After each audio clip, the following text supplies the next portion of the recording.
हरे कृष्णा। सभी भक्तों को हमारी तरफ से दंडवत प्रणाम। कार्तिक मंथ चल रहा है भक्तों, और हम एक सुंदर कथा लेकर आए हैं आप सबके लिए, लपसी और तपसी की कथा। तो आइए हम सब श्रवण करते हैं कि प्राचीन समय की बात है। एक गांव में एक लपसी रहता था और एक तपसी रहता था। तपसी सदा भगवान की सेवा में लीन रहता था, लेकिन लपसी सवा सेर दही की लस्सी बनाता, भगवान को भोग लगाता और पी जाता था। एक दिन की बात है कि दोनों में बहस छिड़ गई कि कौन बड़ा है। लपसी कहता है मैं बड़ा, तो तपसी कहता है मैं बड़ा, क्योंकि मैं सारा दिन भगवान की भक्ति में रहता हूँ। फिर नारद मुनि जी ने लपसी और तपसी को लड़ते देख लिया, तो लड़ने का कारण पूछने लगे। तब तपसी बोला कि मैं बड़ा हूँ, लेकिन लपसी नहीं मान रहा। लपसी बोला मैं बड़ा हूँ, ये तपसी नहीं मान रहा। तो नारद जी बोले कि इसका फैसला तो मैं कल कर दूंगा। अगले दिन तपसी रोज की तरह सुबह स्नान करके लौट रहा था, तो नारद जी ने उसके आगे का 1.25 करोड़ की अंगूठी फेंक दी।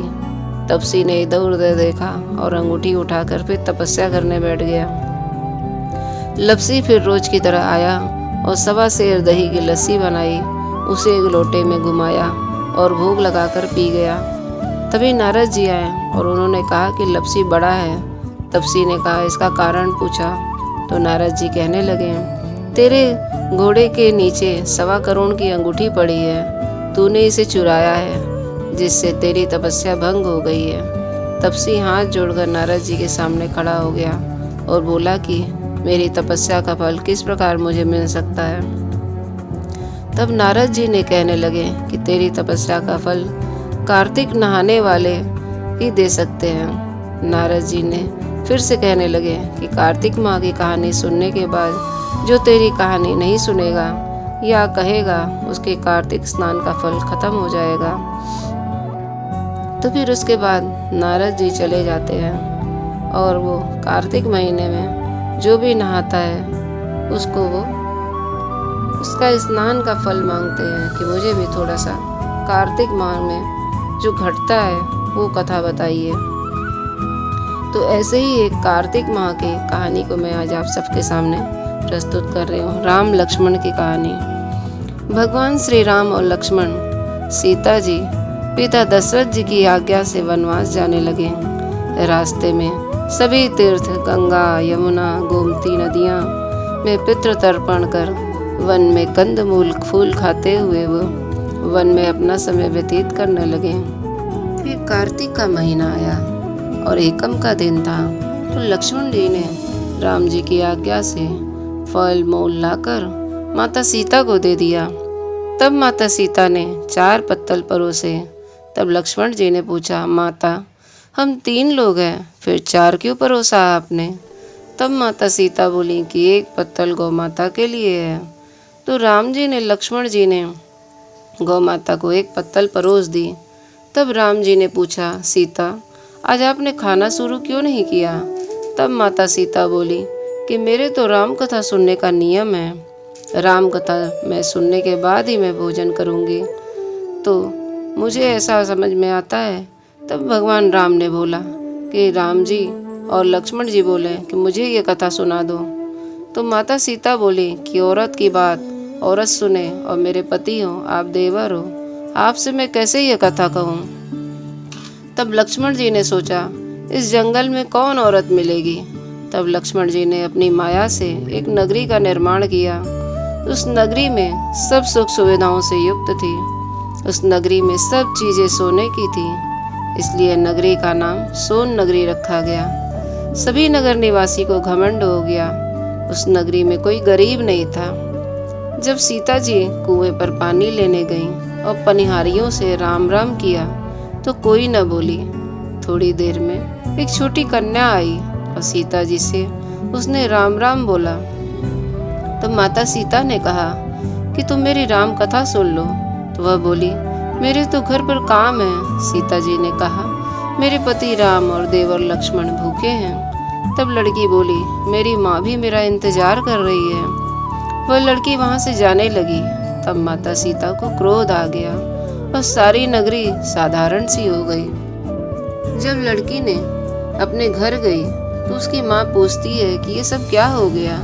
तो लड़की बोलती है, एक साध्वी बैठी थी, वो मुझे राम कथा सुनने के लिए बोल रही थी, पर मैं तो कथा नहीं सुनी। यदि उसने कुछ किया हो तो पता नहीं। तब उसकी माँ ने उसको वापस जाकर कथा सुनने को कहा। लड़की ने वापस जाकर कथा सुनने से मना कर दिया। तब उसकी बहू बोली, आपकी आज्ञा हो माता, तो मैं कहानी सुनकर आती हूँ। जब बहू कुएं पर गई तो पानी भरी और खाली करके जब सीता जी ने कहा कि आपके घर पे कुछ काम नहीं है क्या, तो वह बोली, माता जी मैं तो सारा कार्य करके आई हूँ। तब माता सीता बोली, तुम मुझे माँ कहकर बुलाई हो, यदि तुम्हें समय हो तो मेरी राम कहानी सुन लो। तब वह बोली, माता जी कहानी सुनाओ, मैं बड़े प्रेम से आपकी कहानी सुनूंगी। सीता जी ने कहा, हे भाई, तूने मेरे मृत्युलोक में मेरी मदद करी है, भगवान तुझे स्वर्ग में रक्षा करेंगे। राम कथा पूर्ण हुई तो सीता जी ने कहा, हे भाई, तूने मेरी राम कथा सुनी है, मेरी सहायता की है। मेरे राम जी और लक्ष्मण जी भूखे थे, उनको जिमाया है, भगवान तेरी भी रक्षा करेंगे, तुझे स्वर्ग का सुख मिलेगा। सीता माता ने उपहार स्वरूप अपने गले का हार दे दिया। जब वह घर गई तो उसके मटके सब सोने के हो गए। तो उसकी सासू ने कहा कि ये सब तुम कहाँ से लाई हो। तो वो कहने लगी, मैंने माता सीता से राम कथा सुनी है, इसी का फल है। तो सासू माँ ने कहा, प्रतिदिन राम कथा सुन आना। बाई को राम कथा सुनने में बहुत दिन हो गए।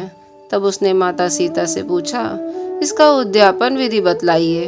तब माता सीता ने कहा, 7 लड्डू लाना, 1 नारियल लाना, उसके 7 भाग करना, 1 भाग मंदिर में चढ़ाना, जिससे मंदिर बनवाने जितना फल प्राप्त होगा, 1 भाग सरोवर के किनारे गाड़ देना, जिससे सरोवर खुदवाने जितना फल प्राप्त होगा, 1 भाग भगवत गीता पर चढ़ाना, जिससे तुलसी विवाह जितना फल प्राप्त होगा, 1 भाग कुंवारी कन्या को दे देना, जिससे कन्या विवाह जितना फल प्राप्त होगा, 1 भाग सूरज को चढ़ाना, जिससे 33 करोड़ देवी देवताओं को भोग लगाने जितना फल प्राप्त होगा। अब उसने विधि पूर्वक उद्यापन कर दिया। माता सीता के पास आई और माता ने, मैंने तो विधि पूर्वक उद्यापन कर दिया, अब 7 दिन बाद बैकुंठ से विमान आएगा। फिर 7 दिन पूरे हुए, विमान आया तो बहू ने कहा, सासू जी स्वर्ग से विमान आया है। तब सासू जी ने कहा, बहू तेरे ससुर जी को और मेरे को भी ले चल, तेरे माता पिता को चले, सारे कुटुंब परिवार को ले चल, अड़ोसी पड़ोसी को भी ले चल। बहू ने सबको बिठा लिया, पर विमान खाली था। थोड़ी देर में उसकी नंद आई और देखते ही देखते विमान भर गया। तब बहू ने कहा, माता सीता नंद बाईसा को भी बिठा लो। पर माँ सीता ने कहा, इसने कभी कोई धर्म पुण्य नहीं किया है। तब बहू ने कहा, बाईसा आप पहले कार्तिक मास में राम लक्ष्मण की कथा सुनना, उसके बाद आपके लिए बैकुंठ से विमान आएगा। गांव के सारे लोग एकत्र हो गए और पूछने लगे, बाई तूने ऐसा कौन सा धर्म पुण्य किया है, हमें भी तो बताओ। तब बाई ने कहा, मैंने तो माता सीता से प्रतिदिन राम कथा सुनी है और नियम से उद्यापन किया है। तब समस्त ग्रामीण राम कथा सुनने की जिद करने लगे। तब बाई राम कथा कहने गई। बाई ने कहा, जो कोई राम कथा सुनेगा उसको मेरे समान ही फल प्राप्त होगा। सब राम लक्ष्मण की जय जयकार करने लगे और विमान स्वर्ग से चला गया। 7 स्वर्ग के दरवाजे खुले। पहले द्वार पर नाग देवता, समस्त देवी देवता पुष्प वर्षा करने लगे। देवताओं ने पूछा, तूने क्या पुण्य किया है। तब उसने कहा, मैंने तो राम लक्ष्मण जानकी की कहानी सुनी। तू समस्त देवताओं ने कहा, वर मांग। तब उसने कहा, मेरे पास सब सिद्धियां हैं, मुझे यह वर दो कि जो भी श्रद्धा एवं भक्ति से राम लक्ष्मण जानकी की कथा कहानी सुनेगा उसको मेरे समान ही फल मिलेगा। सभी देवताओं ने पुष्प वर्षा करते हुए तथास्तु कहा और चारों ओर राम राम की जय जयकार होने लगी।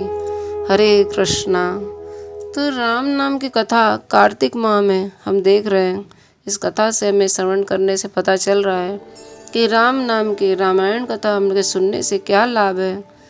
सब के सब कुटुंब, पूरे आस पड़ोस के लोग सब विमान में बैठ के भगवान के भक्त बन गए और स्वर्ग के लिए चले गए। बैकुंठ का द्वार उनके लिए खुल गया।